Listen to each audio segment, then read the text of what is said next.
అందుకే అన్నా మీకు చావు ఉంటే, మీలో నిజాయితీ ఉంటే అకౌంట్లు బయట పెట్టమన్నా. చంద్రబాబు నాయుడు గారు మంత్రి, అకౌంట్లు బయట పెట్టండి. ఏది జగన్మోహన్ రెడ్డి గారి మీద ఇంకా పడేడిసే కంటే కూడా మీ వాగ్దానం మీద, మీ మాటల మీద పొద్దున పూటేమో జెండా ఎగరేయటానికి ఆగస్టు 15 గణతంత్ర దినోత్సవం జరుపుకోండి, బాగా పండగ చేసుకోండి, తల 10,000 ఇస్తామని చెప్పి, సాయంత్రానికేమో జనరల్ ఫండ్లో ఖర్చు పెట్టుకోండి అని చెప్పి, జనరల్ ఫండ్లో పంచాయతీ తీర్మానం చేసుకోండి, గవర్నమెంట్ జీవోకి ఏం సంబంధం లేదు. వాళ్ళు జనరల్ ఫండ్లో ఖర్చు పెట్టుకునేది వాళ్ళకే తెలుసు. ఈ పోటుగాళ్ళు తెలుగుదేశం ప్రభుత్వం జీవో ఇచ్చి ఖర్చు పెట్టుకోమని చెప్పాల్సిన పని లేదు.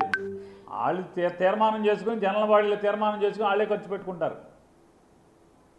ఇట్లాంటి సొల్లు ప్రభుత్వం ఇది.